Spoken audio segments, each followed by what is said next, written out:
tampil menemani pemirsa.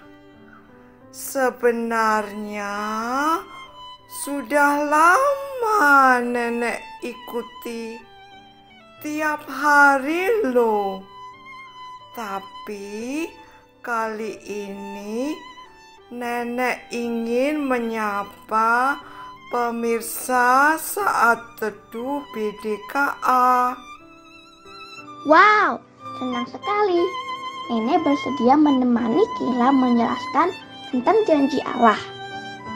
Pasti nenek sudah makan asam garam, pernah mengalami bagaimana janji Allah dipenuhi dalam hidup nenek.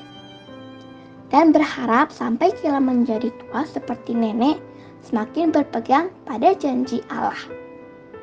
Sesaat lagi kita akan mendengarkan penjelasan tentang pemimpin Israel dalam zaman hakim-hakim, yaitu Tola dan Yair.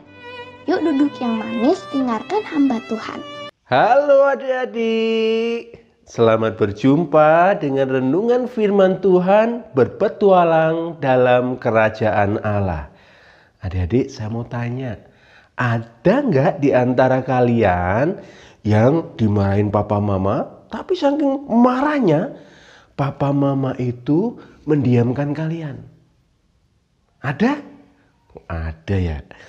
Tuhan juga pernah membiarkan orang-orang Israel loh, marah dan membiarkan mereka, mendiamkan mereka. Nah, kita akan belajar mengapa itu terjadi dan apa tujuan Tuhan membiarkan orang-orang Israel. Kita belajar ini dari kitab Hakim-Hakim pasal yang ke-10. Tapi sebelumnya, mari kita berdoa, mohon pimpinan Tuhan. Bapa di surga, berkatilah perenungan firman Tuhan kami, supaya kami boleh mengerti apa yang menjadi maksud dan isi hati Tuhan. Dalam nama Tuhan Yesus kami berdoa, amin.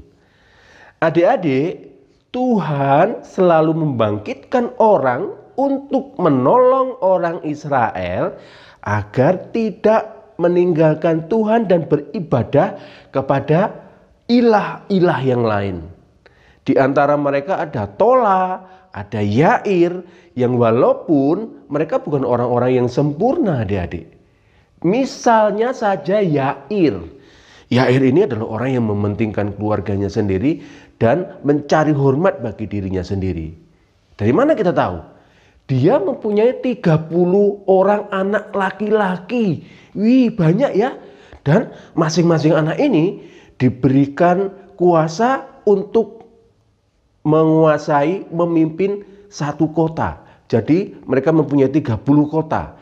Dan masing-masing anak ini diberikan satu keledai. Kalau boleh dikatakan zaman sekarang misalnya hidup Yair gitu ya. Dia memerintahkan anak-anaknya untuk menguasai satu kota menjadi bupati atau wali kota. Dan masing-masing diberi satu mobil mewah. Oh, berarti Pak Yair ini melakukan nepotisme. Dan itu hanya mementingkan diri sendiri. Walaupun demikian, Tuhan tetap pakai Pak Yair ini loh adik-adik. Buktinya apa? Buktinya setelah Pak Yair ini mati, orang Israel kembali loh beribadah kepada Allah-Allah yang lain. Pada Kamos, pada Baal, Asitoret dan yang lain-lain. Dewa-dewa kesesembahan orang-orang Kanaan. Akibatnya Tuhan membiarkan mereka. Tuhan menyerahkan orang Israel ini kepada musuh-musuh mereka. Di wilayah barat, orang-orang Israel dikuasai oleh orang Filistin. Di sebelah timur, dikuasai oleh bangsa Amon. Bangsa Amon ini adik-adik sangat menindas mereka. Seluruh wilayah sepanjang sungai Yordan di bagian timur ini dikuasai oleh bangsa Amon.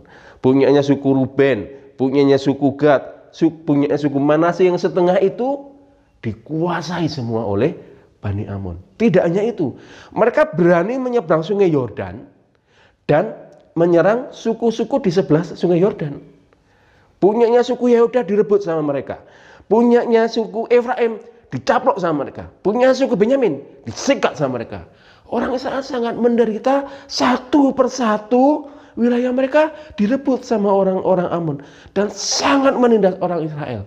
Orang Israel kemudian sangat menderita dan berseru kepada Tuhan, Tuhan tolong kami, Tuhan kami sangat menderita.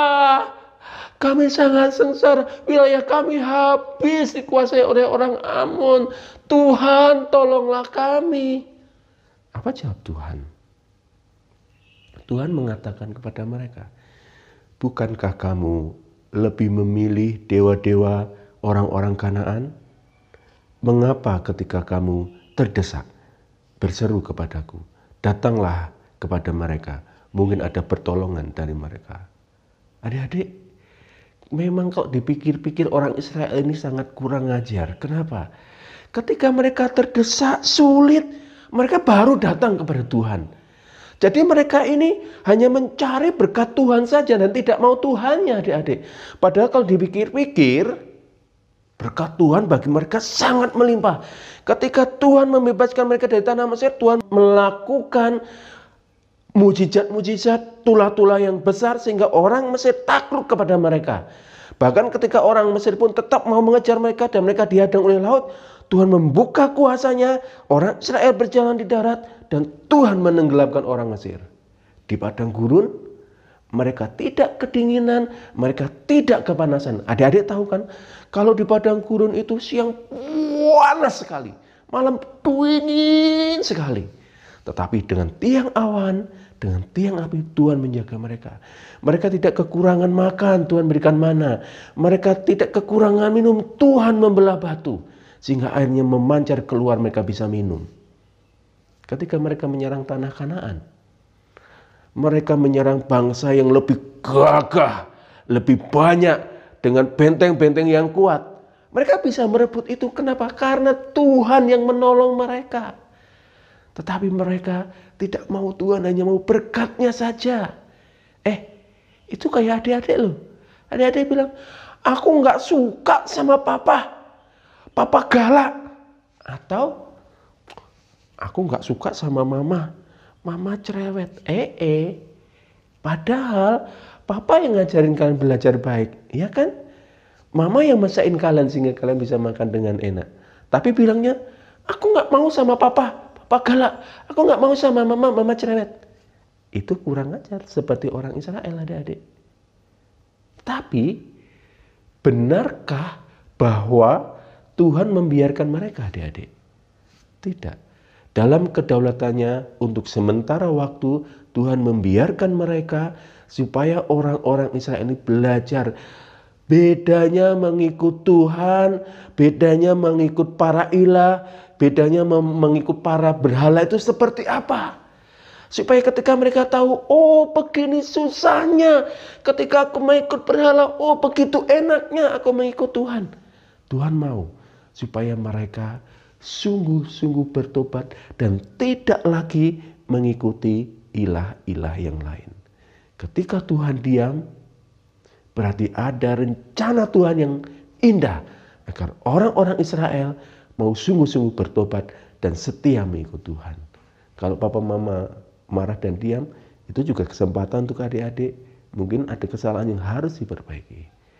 Tuhan tidak pernah membiarkan umatnya tanpa rencana yang indah. Amin. Mari kita berdoa. Kami bersyukur untuk setiap jalan-jalan Tuhan yang membawa kami untuk setia kepada Tuhan dan beribadah hanya kepada Tuhan. Tolong kami Tuhan menjadi anak-anak-Mu yang sungguh setia dan hanya mau beribadah kepada-Mu. Dalam nama Tuhan Yesus kami berdoa. Amin. Sampai jumpa adik-adik. Tuhan memberkati. Benar-benar ajaib. Sungguh tak terselami yang Tuhan sudah nyatakan. Nah, Kela, kalau kamu sekolah, tentu guru pakai kurikulum bukan?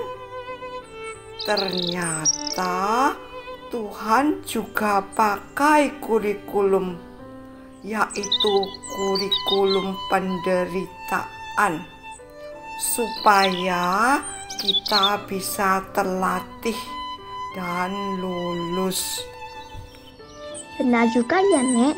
Kadangkala Allah membiarkan umatnya mengalami penderitaan supaya mereka bertobat. Memang tidak ada orang yang suka penderitaan. Namun Allah bisa mengubahnya buat kebaikan manusia. Besok baca Alkitab dulu ya dari Hakim-Hakim pasal 11. Supaya tahu apakah yang dijelaskan benar atau salah. Tapi ingat, Allah itu tidak jahat loh. Dan kita tidak perlu cari-cari penderitaan. Jangan lupa share link YouTube-nya. Salam!